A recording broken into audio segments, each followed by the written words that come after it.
আল্লাহ কত বড় রহমান। ফেরেশতা ভয় করছে যে ফেরাউন বলছিল যে কি, যে আনা রব্বুকুমুল আলা, আমি হচ্ছে তোমার রব, আমাকে দাবি করো, আমি তোমাদের রব, আমাকে দাবি করো। সে নিজের রব দাবি করেছিল এই ফেরাউন যখন মৃত্যুবরণ করবে, এমন সময় যখন তাকে ফেরেশতা ধরে আপনার সাগরের ভিতর চুবাচ্ছিল, তখন ফেরেশতা বলে আমার ভয় হয় যদি ফেরাউন তওবা করে, আর ফেরাউনের তওবা যদি আল্লাহ কবুল করে নেয়, এই যে সারা জীবন মানুষকে কষ্ট দিল, তাহলে এই কষ্টর বিচার কখন হবে? আলহামদুলিল্লাহ, যাবতীয় প্রশংসা সে মহান আল্লাহ পাকের জন্য, যিনি আমাদের ত্রাণকর্তা, যিনি আমাদের পালনকর্তা। জগতে যাহা কিছু আছে একমাত্র আল্লাহ সুবহানাহু ওয়া তাআলার জন্যই, কাজে তার প্রশংসা করে আমরা শেষ করতে পারবো না। তাই সূত্র কি বাক্য দ্বারা সমর্পণ করে নিচ্ছি, সকলে বলে আলহামদুলিল্লাহ। তারপরে বলে বিশ্বনবী আহমদ মুস্তাফা মুহাম্মদ মুস্তাফা সাল্লাল্লাহু আলাইহি সাল্লামের উপর শত সহস্র দরুদ ও সালাম বর্ষিত হোক, সকলে বলি সাল্লাল্লাহু আলাইহি সাল্লাম। আজকে সংক্ষিপ্ত সময় আলোচনা করব হক সম্পর্কে ইনশাআল্লাহুল আজিজ। আমরা যদি ইসলামের ইতিহাস খুলি, তাহলে আমরা খুব ভালোভাবেই দেখতে পাবো যে ইসলাম এসেছে হকের উপরে প্রতিষ্ঠিত হয়ে। তার মানে যখন আল্লাহর নবী হয়নি, মানে আল্লাহর নবীর উপরে নবুয়ত্ব আল্লাহ পাঠাননি, তখন যে জামানা ছিল ওই জামানাকে বলা হয় প্রাক ইসলামিক জামানা, অর্থাৎ জাহেলিয়াতি জামানা। আর জাহেল বলা হয় মূর্খ। আপনি যদি খেয়াল করেন, জাহেল শব্দ অর্থ হচ্ছে মূর্খ। তার মানে মূর্খের একটা জামানা ছিল, মূর্খের একটি সময় ছিল, যে সময়ে লোকেরা দিন বুঝতো না, লোকেরা মানুষকে সম্মান দেওয়া বুঝতো না, কোনটা ভালো কোনটা খারাপ এটা বুঝলেও তারা এটার উপরে আমল করতো না, যার কারণে ওই জামানাকে বলা হয় মূর্খের জামানা। আর যখনই আল্লাহ রাসূল সাল্লাল্লাহু আলাইহি ওয়াসাল্লাম আপনার ইসলাম নিয়ে আসলো, ইসলাম নিয়ে আসার সাথে সাথে ওই যে একটি জামানা ছিল যার নাম জাহেলিয়াতি জামানা, মূর্খের জামানা, ওই জামানার নামটা পরিবর্তন হয়ে জামানার নাম হয়ে গেল ইসলামিক জামানা। আর যখন ইসলাম আসলো, ইসলাম আসার সাথে সাথে যে মানুষের মধ্যে আপনার অন্ধকার ছিল, মানুষের মধ্যে মানুষের প্রতি হিংসা ছিল, আর আপনার ওই জামানায় যেগুলো তারা জাহিলিয়াতের জামানায় কুকাজ করতো, কর্ম করতো, ওই কর্মগুলো লাহে লাহে আস্তে আস্তে মানুষের মাঝে থেকে সরে যাওয়া শুরু হলো। আর ইসলামিক যে আলো রয়েছে, এই আলোটা মানুষের ভিতরে ঢুকে গেল। যখন ইসলাম আসলো, ইসলাম আসার সাথে সাথে আপনি যদি খেয়াল করেন দেখতে পাবেন যে ইসলামের ইতিহাসে লেখা রয়েছে যে ইসলাম আসার সাথে সাথে সবাই ইসলামকে কবুল করে নেননি। ইসলাম আসলো আর লোকেরা একটি কথা শুনলো আর মেনে নিবে, এরকম করে মেনে নেননি। কিভাবে ইসলাম মেনে নিল? মুহাম্মদুর রাসূলুল্লাহ সাল্লাল্লাহু আলাইহি ওয়াসাল্লাম একজন ছিল সৎ ব্যক্তি, নবী হওয়ার পূর্বে গোটা মক্কাবাসী সাক্ষী দিত। মুহাম্মদ এমন একজন লোক ছিল যে কোনো দিন মিথ্যা কথা বলে নাই। মুহাম্মদ এমন একটি লোক ছিল যে কখনো কারোর ক্ষতি করে নাই। পুরা মক্কাবাসী বলতো, কখন বলতো? নবী হওয়ার পরে না, নবী হওয়ার পূর্বের লোকেরা এই সাক্ষী দিত। তার প্রমাণ আপনাকে প্রমাণ দিচ্ছি। যখন নবী মুহাম্মদ সাল্লাল্লাহু আলাইহি ওয়াসাল্লাম নবী হলো, নবী হওয়ার পরে আল্লাহ বললেন যে হে নবী মুহাম্মদ, এই ঘরে কোণে কোণে পালিয়ে থাকলে কাম হবে না, তুমি যাও গোটা এলাকাবাসীকে জানিয়ে দাও যে তুমি নবী হয়েছ। আর তোমাকে নবী বানিয়েছি কেন? কারণ ইসলামের দাওয়াত দিতে হবে। কি বলতে হবে? লা ইলাহা ইল্লাল্লাহ বলতে হবে। যাও তুমি ইসলামের দাওয়াত দাও। ওয়া আনজির আশিরাতাকাল আকরাবিন, যে তোমার নিকটবর্তী লোক রয়েছে, এই যে লোক, এই লোকেদেরকে তুমি ইসলামের দাওয়াত দাও। তোমার যে ফ্যামিলি রয়েছে, এই ফ্যামিলিকে তুমি ইসলামের দাওয়াত দাও। আল্লাহ আদেশ করবে আর নবী ঘরে বসে থাকবে, এটা তো হতেই পারে না। যখনই আল্লাহ আদেশ করলেন, নবী মুহাম্মদ সাল্লাল্লাহু আলাইহি ওয়াসাল্লাম ঘর থেকে বেরিয়ে গেল। কোথার দিকে চলে যাচ্ছে? চলতে চলতে চলতে চলতে আপনার সাফা পাহাড়ের দিকে আল্লাহ নবী চলে যাচ্ছে। আল্লাহ নবী পাহাড়ের উপর উঠলেন, ওটার সাথে সাথে আল্লাহ নবী উঠেই বক্তব্য দিচ্ছেন ইয়া সাবাহা। আল্লাহ নবী এ করে যখন ডাক দিলেন, গোটা ওই অঞ্চলবাসীরা আল্লাহ নবী ডাকে তারা উঠতে শুরু হলো। তারা প্রত্যেকে উঠে উঠে ওই যে পাহাড় ছিল, পাহাড়ের সামনে যে আপনার সমতল জায়গা ছিল, ওই সমতল জায়গায় এসে সকল লোক এক পা দুপা করে হাজির হতে শুরু হলো। তার ফ্যামিলির লোক, ওই গাঁওবাসীর যে লোক রয়েছে, তারা সকলেই ওই পাহাড়ের কাছে এসে উপস্থিত হলো। কেন? সকালবেলা ডাক দিচ্ছেন কে? মুহাম্মদ, যে নাকি সত্যবাদী লোক, সে ডাক দিচ্ছেন। আর আমরা যাব না? গোটা অঞ্চলবাসী লাহে লাহে লাহে লাহে এসে ওখানে হাজির হলো। হাজির হওয়ার পর আল্লাহ নবীকে বলল, হে মুহাম্মদ, তুমি কি কারণে আমাদেরকে ডাক দিয়েছ বলো তো। তখন নবী মুহাম্মদ সাল্লাল্লাহু আলাইহি ওয়াসাল্লাম বললেন, আমি যদি এখন বলি এই পাহাড়ের পিছনে শত্রু দল আছে যারা খুব অল্প সময়ের ভিতরে তোমাদেরকে অ্যাটাক করে নিবে, পাকড়াও করে নিবে, অশ্বারোহী রয়েছে যারা ঘোড়া নিয়ে হাজির হয়ে রয়েছে, যারা তোমাদেরকে অ্যাটাক করবে, তোমরা কি বিশ্বাস করবে না? দেখেন মুহাম্মদ সাল্লাল্লাহু আলাইহি ওয়াসাল্লাম যে নবী হয়েছে তারা কিন্তু জানে না। আল্লাহ নবী নবী হয়েছে তাদেরকে বলেননি, এমন সময় বলতেছে আমি যদি বলি এই পাহাড়ের পিছনে অশ্বারোহী রয়েছে, অর্থাৎ যারা ঘোড়া নিয়ে যুদ্ধ করে, ওই ঘোড়াওয়ালার দল রয়েছে যারা খুবই অল্প সময়ের ভিতরে তোমাদেরকে অ্যাটাক করে নিবে, তোমরা কি বিশ্বাস করবে না? তখন গোটা অঞ্চলবাসী, গোটা তার ফ্যামিলি লোক বলছে, হে মুহাম্মদ, আমরা জানি তুমি একজন সত্যবাদী লোক, আমরা জানি তুমি কখনো মিথ্যা কথা বলো না, আর তুমি যদি বলো এই পাহাড়ের পিছনে একদল ঘোড়ার বাহিনী রয়েছে যারা নাকি আমাদেরকে অ্যাটাক করবে, এই কথা যদি তুমি বলো আমরা বিশ্বাস করি তুমি সত্য বলতেছ। তখন বলছে, এই ঘোড়া বাহিনী অর্থাৎ এই শত্রু বাহিনী যত তোমাদের জন্য কষ্টকর খবর, যত তোমাদের জন্য খারাপ খবর, তার থেকে বড় খবর আমি তোমাদেরকে দিতে যাচ্ছি। এই কথা শুনে গোটা অঞ্চলবাসী আল্লাহ নবীর দিকে তাকালেন। তখন আল্লাহ নবী বলছেন যে, ইয়া আইয়ুহান নাস, হে মানব সকল, কুলু লা ইলাহা ইল্লাল্লাহ তুফলিহুন, আমি বলছি লা ইলাহা ইল্লাল্লাহ, তোমাদের যে লাতের তোমরা পালন করো, লাতকে যে তোমরা মানতেছ, তার পূজা করতেছ, উজ্জার যে তোমরা পালন তার ইবাদত করতেছ, তাদেরকে যে মানতেছ, এই যে তোমরা দুইটি তিনটি তোমাদের যে ভগবান রয়েছে, মূর্তি রয়েছে, যাদের তোমরা ইবাদত করো, এই ইবাদতকে ছেড়ে দিতে হবে। এই লাত উজ্জার যে বিশ্বাস রয়েছে, এই বিশ্বাসকে ছেড়ে দিতে হবে। কেন? লা ইলাহা, নেই কোন ইলাহ, ইল্লাল্লাহ, একমাত্র আল্লাহ ছাড়া, মানে নেই কোন ইলা। তোমরা কাকে ইলা মানতেছ? এই উজ্জাকে ইলা মানতেছ। তোমরা কাকে ইলা মানতেছ? এই লাতকে তোমরা ইলা মানতেছ। এই যে তোমরা লাত এবং উজ্জার ইবাদত করতেছ, এই জন্য আমি বলছি লা ইলাহা, এই যে লাত উজ্জা রয়েছে, এই সব ইলা কোনো ভ্যালু নেই, এই সব ইলার কোনো মর্যাদা নেই, এদেরকে ছেড়ে দিতে হবে, কারণ এগুলো কোনো ইলাই নেই।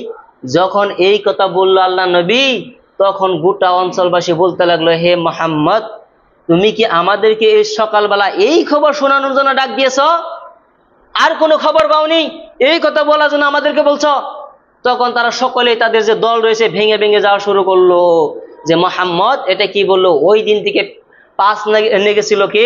মুহাম্মদ সাল্লাল্লাহু আলাইহি ওয়াসাল্লামের আপন চাচা আবু লাহাব। ওই দিন থেকে শত্রুতা শুরু করেছিল একেবারে যতদিন আবু লাহাব বেঁচে ছিল। যাই হোক, ওদিকে যাব না। আমার বলার উদ্দেশ্য এই ইতিহাস এটাই, যে যখন ইসলাম আসলো, ইসলাম হচ্ছে হক, আর আমাদের যেহেতু আলোচনার বিষয় হচ্ছে হক, তো দুই হক এসে গিয়েছে। এই যে আপনার ইসলাম, যখন ইসলামের দাওয়াত দেওয়া শুরু হলো, তখন কি গোটা অঞ্চলবাসী এই ইসলামের দাওয়াত নিয়েছিল? নেয়নি।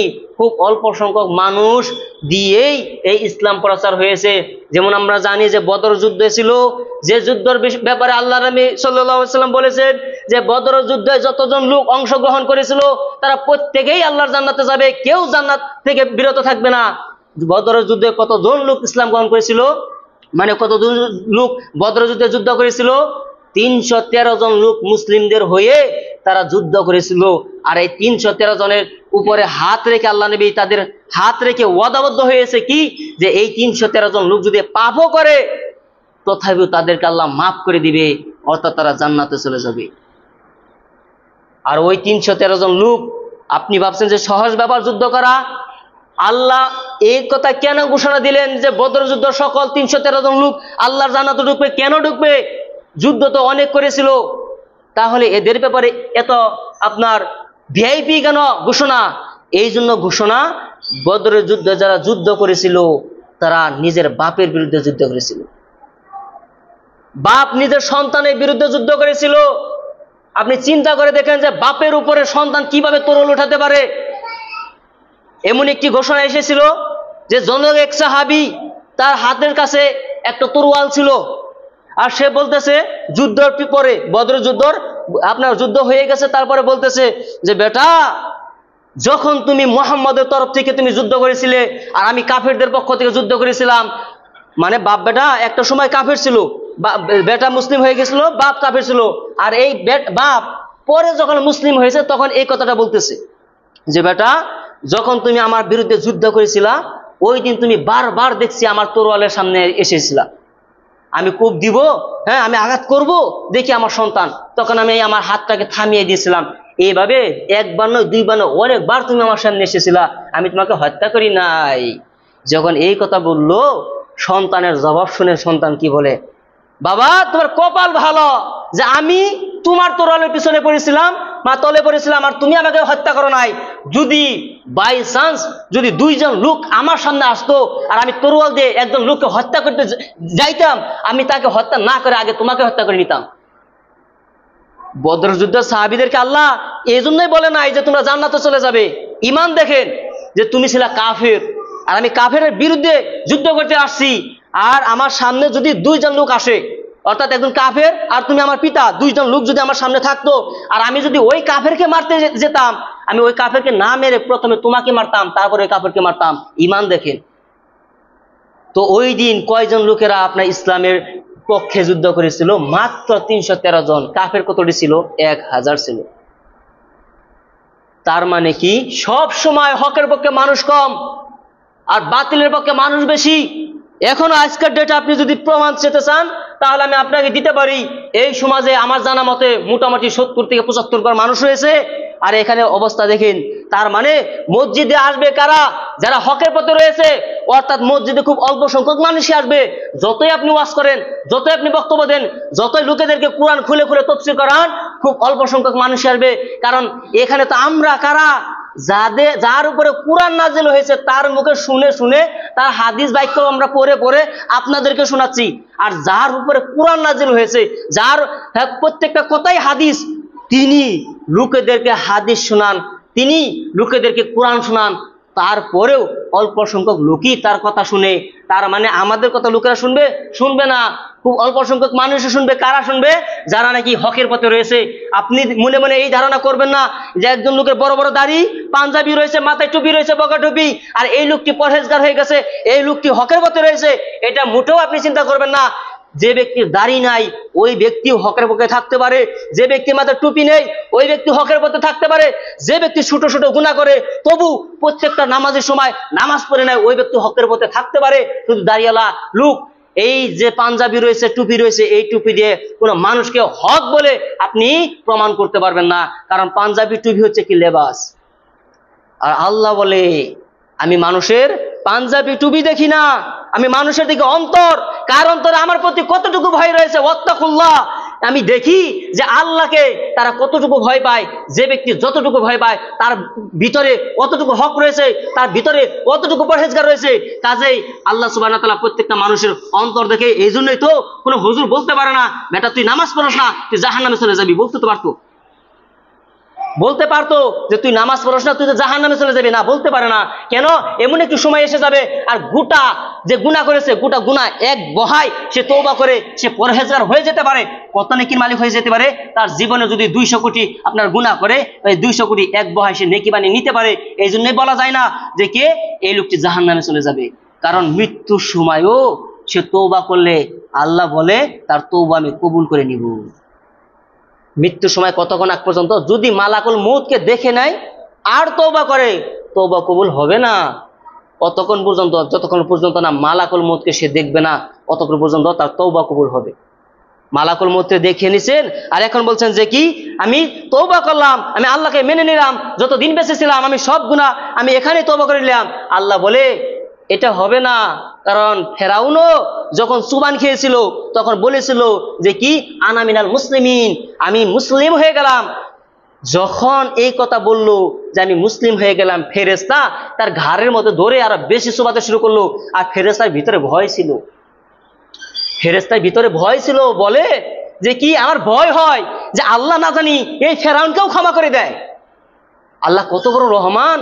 ফেরেশতা ভয় করছে যে ফেরাউন বলছিল যে কি যে আনা রব্বুকুমুল আলা, আমি হচ্ছে তোমার রব, আমাকে দাবি করো, আমি তোমাদের রব, আমাকে দাবি করো। সে নিজের রব দাবি করেছিল। এই ফেরাউন যখন মৃত্যুবরণ করলো, মৃত্যুবরণ করবে এমন সময় যখন তাকে ফেরেশতা ধরে আপনার সাগরের ভিতরে চুবাচ্ছিল, তখন ফেরেশতা বলে আমার ভয় হয় যদি ফেরাউন তওবা করে আর ফেরাউনের তওবা যদি আল্লাহ কবুল করে নেয়, এই যে সারা জীবন মানুষকে কষ্ট দিল, তাহলে এই কষ্টর বিচার কখন হবে? এই বাক্য থেকে আমরা বুঝতে পারি আল্লাহ বড় রহমান, আল্লাহ আমাদেরকে মাফ করে দিতে পারে। কাজেই সব সময় ভুল করেন, আমরা ভুল করব এটা ধরাবান্ধা, এটা আল্লাহ নবী বলছেন তোমরা ভুল করবে, কারণ ভুল করা বড় কথা নয়, কিন্তু ভুল যারা করে এই ভুলকারীর ভিতরে সব থেকে শ্রেষ্ঠ খয়রু, সব থেকে ভালো, সব থেকে শ্রেষ্ঠ তারাই যারা নাকি সকালবেলা ভুল করে বিকালবেলা মাপ চায়। হ্যাঁ, এখন ভুল করলেন সাথে সাথে মাপ চাইলেন, আল্লাহ ভুল হয়ে গেছে, আল্লাহ ভুল হয়ে গেছে, আমি বানি আদম ভুল করছে, এই জন্য তো আমরা ভুল করি, আল্লাহ আমাদের দ্বারা ভুল হয়েছে মাফ করে দাও, আল্লাহ তাকে সব থেকে বেশি ভালো পায়। যাই হোক, আমরা এই যুদ্ধের ঘটনা থেকে বুঝতে পারলাম কি, তা হলো যে যখন বদর যুদ্ধ হয়েছিল 313 জন, কাফেরদের পক্ষে ছিল আপনার 1000 জন, তার মানে হকের মধ্যে কম থাকে 70 গড় সমাজের ভিতরে। এই যে কয়জন লোক গোটা গোটা, হ্যাঁ আপনার গুনতে পারা যায় কয়জন লোক, এই কয়জন লোক 70 গড় ভিতরে ভিতরে হকের মধ্যে রয়েছে, যদিও গুনাহ করে, যদিও গুনাহ করে, কারণ বানি আদমের খাসলত স্বভাব হয়ে গেছে আপনার গুনাহ করা, এরা গুনাহ করবে, গুনাহ করে কোনো কথা নাই। কেন? ওই যেটা আল্লাহ বলছে, আল্লাহ বলছে যে কি তোমরা প্রত্যেক দিন রাত তোমরা গুনাহ করতেছো, ওয়ানা আগফিরুজ যুনুবা জামিয়া, আর আমি প্রত্যেক দিন তোমাদেরকে গুনাহ ক্ষমা করে দিচ্ছি, তোমরা যেমন গুনাহ করো আমিও তেমন ক্ষমা করি, আমি এত রহমান। এই জন্য তো আল্লাহর নাম রহমান, এই জন্য তো সূরা কি এসেছে, সূরা রহমান। আর রহমান আল্লামাল কোরআন, যিনি রহমান তিনি সৃষ্টি করেছেন এই কোরআন। মোট কথা ওদিকে যাব না, তো হকের ভিতরে খুব অল্প সংখ্যক মানুষই এই পথে থাকবে, আর এটাই সত্য কথা। এখন আপনাকে বলছি যে পূর্বে আপনাকে বলছে যে দাড়ি টুপি দেখে কোনো মানুষকে জাজ করা যায় না যে এই লোকটি হকের পথে রয়েছে, কেননা আপনি যদি দেখেন যে এই ক্ষেত্রে যে মুসলিম জাতি এত দুর্বল জাতি, মুসলিম জাতি এত অদম জাতি, এই অদম জাতি কেন বললাম, আপনি অল্প সময় পরে আপনি বুঝতে পারেন যে এই মুসলিম জাতি এত মূর্খ, এত অদম কিভাবে হতে পারে। এই মুসলিম জাতিকে অদম বলছেন, এই মুসলিম জাতিকে মূর্খ বলছেন কে?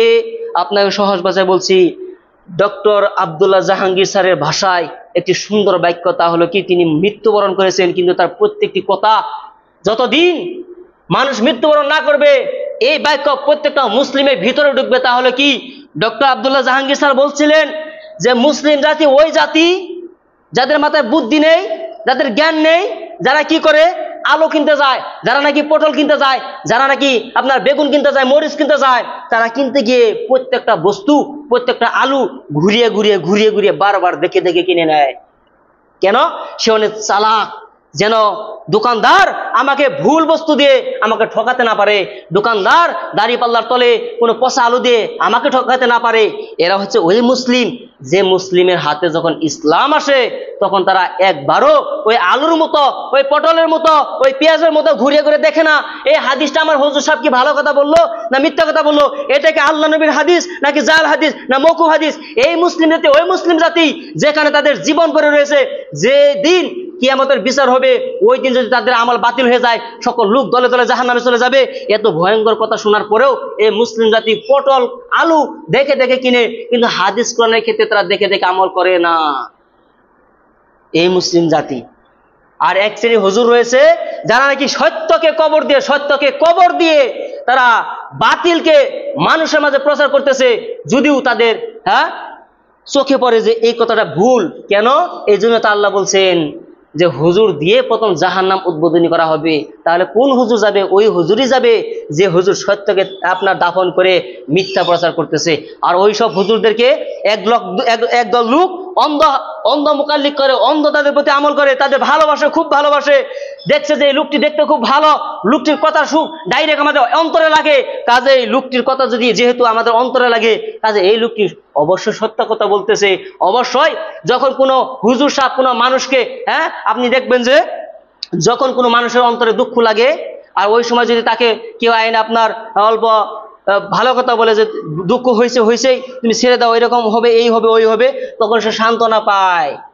ঠিক তদ্রুপভাবে যখন হুজুর জনগণমুখী হয়ে কোনো শান্তি মানুষকে শান্তি দিবার জন্য কোনো কথা বলে আর মানুষ শান্তি পায়, আর ওই হুজুরের যে অন্ধভক্ত রয়েছে, এই অন্ধভক্তর যে লোক রয়েছে, এই লোকেরা কোনোদিন ওই হুজুর যদি ভুলও বলে তার কাছে ভালো, তার কাছে মিঠা, ওই হুজুর যদি ভালো বলে তাদের কাছে মিঠা, তাদের কাছে ভালো। কেন?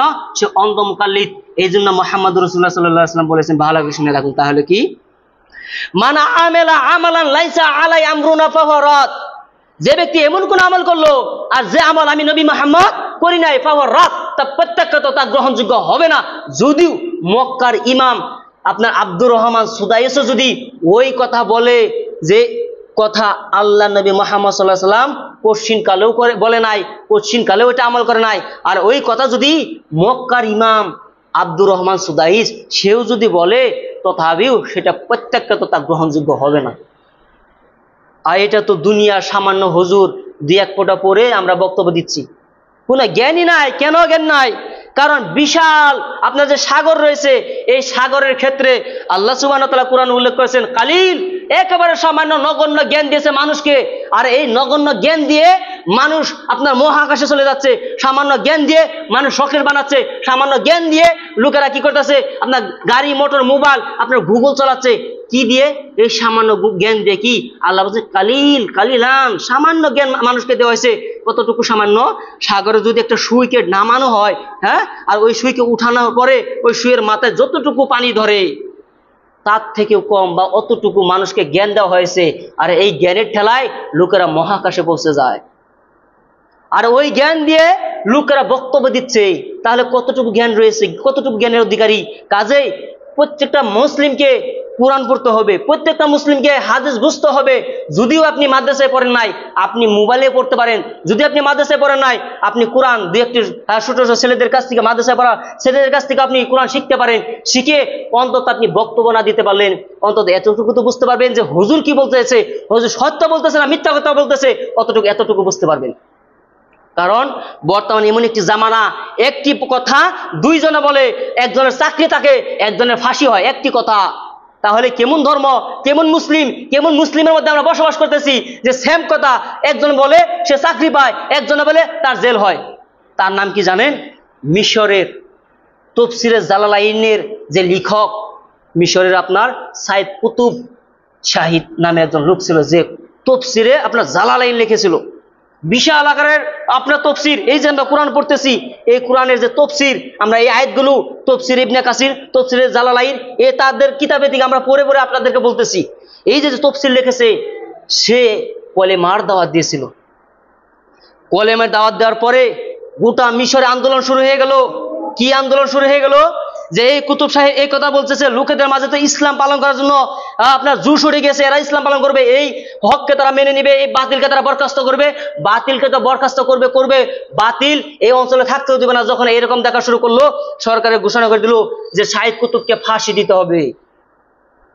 তখন তাকে ফাঁসির কাঠগড়ায় নিয়ে যাওয়া হলো। আগামীকাল 9টায় তাকে ফাঁসি দেওয়া হবে। কিন্তু আমরা জানি যে যখন ফাঁসি দেওয়া হয় আর মুসলিম কান্ট্রি হয়, তাহলে তাকে কলেমা পড়ানো হয় ফাঁসি পূর্বে। তখন তার কাছে একজন হুজুর গেল, হুজুর গিয়ে বলতেছে যে কাল তো আপনার 9টা বাজে ফাঁসি দেওয়া হবে, কাজে আপনি একটি কাজ করেন, আপনার কাছে কলেমা পড়াতে হবে, আপনি কলেমা পড়েন। তখন সাইদ কুতুব বলতেছে যে তোমার যে কলেমা, ওই কলেমা কি কলেমা পড়াও, আমাকে শোনাও। তখন সে বলছে লা ইলাহা ইল্লাল্লাহ। তখন সাইদ কুতুব, এই কুতুব শাহিদ বলতেছে যে কালেমা তুমি আমাকে পড়াচ্ছ, আর যার কারণে তোমাকে সরকার চাকরি দিয়েছে, ওই কালেমার তাফসীর আমি করার কারণে আমাকে আজ ফাঁসি দিয়েছে। তার মানে ধর্ম সহজ ব্যাপার নয়, ধর্ম হুজুরদের চলে না। ধর্ম আপনি যাকে ভালোবাসেন তার কথাই সব সত্য। মানে ধরে নেন যে আপনি আমাকে খুব ভালোবাসেন, আপনার মনে হয় যে আমি সবসময় সত্য কথা বলি, না, এই ভরসাতে ইসলাম চলবে না। আমি যতগুলো কথা বলবো, এই প্রত্যেকটা কথা অন্য হুজুরদের আপনার দেখতে হবে যে আমি সত্য কথা বলছি না মিথ্যা কথা বলছি। কারণ মানুষকে তখনই ধোঁকা দেয় যখন নাকি মানুষের প্রতি মানুষের বিশ্বাস থাকে।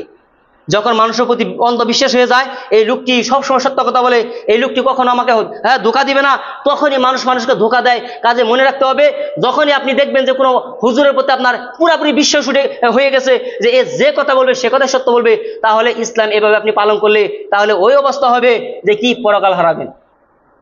কাজেই যে কলেমার তাফসীর করার কারণে একজনের ফাঁসি হয়, ওই কলেমায় ফাঁসির কাঠগড়ায় পড়ায়, আর তাকে মাসে মাসে 60,000 টাকা দেওয়া হয়।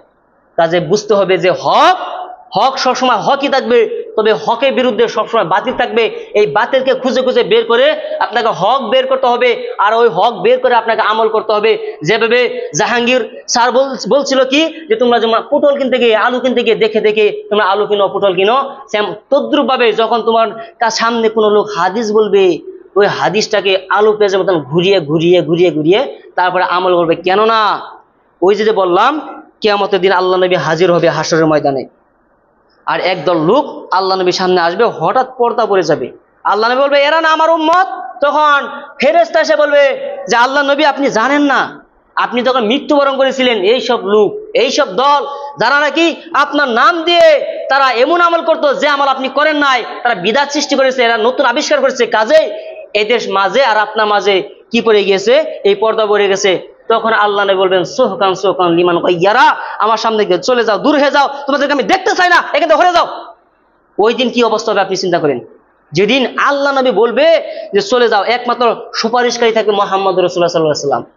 আর যিনি বলবে যে আমার সামনে থেকে চলে যাও, তোমাদেরকে আমি দেখতে চাই না, হ্যাঁ তোমরা আমার নাম দিয়ে আমল করছো, আর যে আমল আমি করি নাই, আমার থেকে পরহেজগার বেশি দেখাতে যাও, আমার থেকে পরহেজগার তুমি।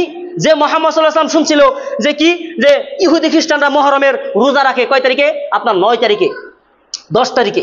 ইহুদিরা আপনার মুহররমের 10 তারিখে রোজা রাখে, আর মুহাম্মদ সাল্লাল্লাহু আলাইহি ওয়াসাল্লামের কানে আসলো ইহুদিরা মুহররমের 10 তারিখে রোজা রাখে কেন? তারা খুব ভালোবাসে মুসা নবীকে, তারা খুব ভালোবাসে মুসা নবীকে, এই জন্য তারা রাখে। তখন তারা বলতেছে কি, যে আমি নবী মুহাম্মদ সাল্লাল্লাহু আলাইহি ওয়াসাল্লাম, মুহাম্মদ সাল্লাল্লাহু আলাইহি ওয়াসাল্লাম বলতেছে, আমি নবী মুহাম্মদ সাল্লাল্লাহু আলাইহি ওয়াসাল্লাম তোমাদের থেকে বেশি পরহেজগার, কাজে ইহুদিরা যদি মুহররমের রোজা রাখে 10 তারিখে, তাহলে আমি 2টা রাখবো।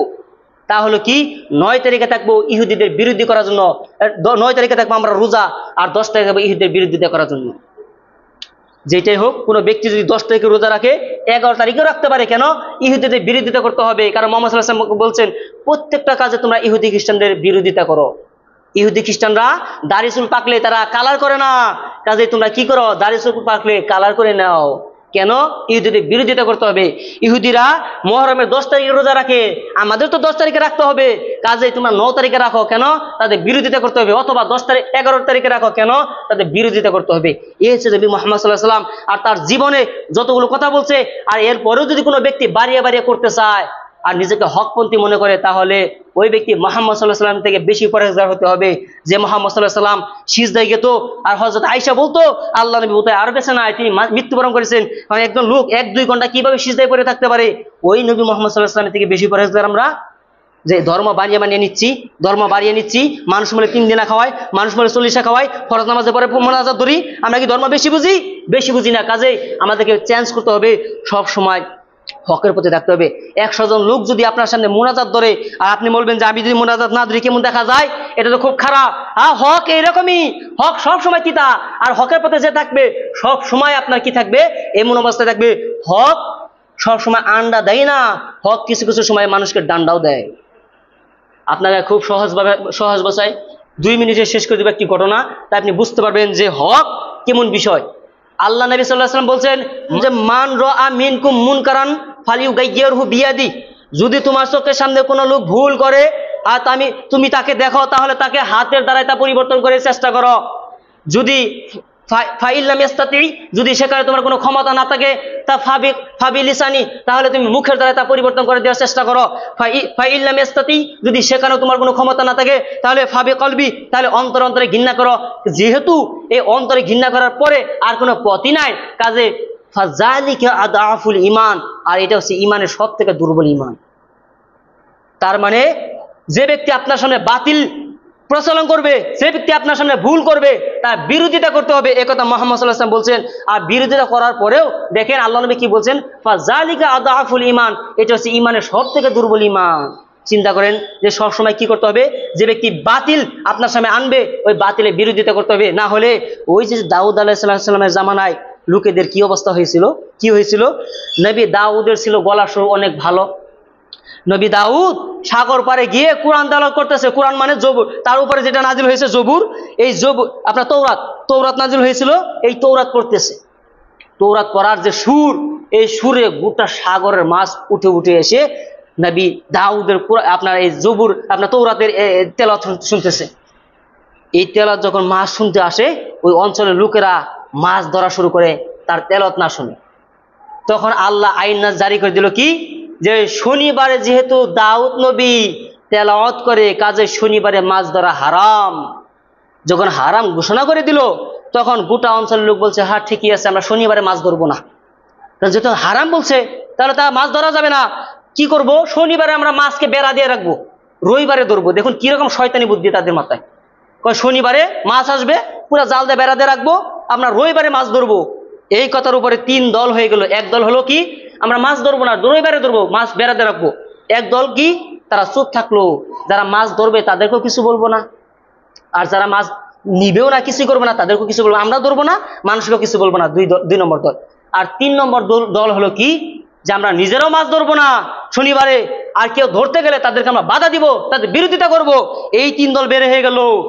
শেষে কি হয়ে গেল, এই 3 দলের 2 দলকে আল্লাহ সুবহানাহু ওয়া তাআলা রাগে তাদেরকে বানর এবং শূকরে পরিণত করে দিল, গাহরি এবং বান্দরে পরিণত করে দিল। এই 2 শ্রেণীকে, কোন শ্রেণী, যে দল বললো যে আমরা শনিবারে ধরবো না, রবিবারে ধরবো, মাছ বেড়াতে রাখবো, আর যে দল বললো তোমরা রবিবার শনিবারে ধরো আর রবিবারে ধরো, আমরা কিছু বলবো না, আমরা নিজেরাও ধরবো না, তোমাদেরকেও কিছু বলবো না, এই দলকেও আল্লাহ বানর এবং শূকর বানিয়ে দিল। কেন? তারা বিরোধিতা করে নাই। কাজে আপনার সামনে যদি কোনো ব্যক্তি ভুল করে আর আপনি যদি তার বিরোধিতা না করেন, তাহলে ওই শ্রেণীর ভিতরে পড়ে যাবেন। যদিও আপনি বানর, যদিও আপনি শূকর হবেন না, কিন্তু পরকাল হারাবেন, এ কথা বলতে পারি।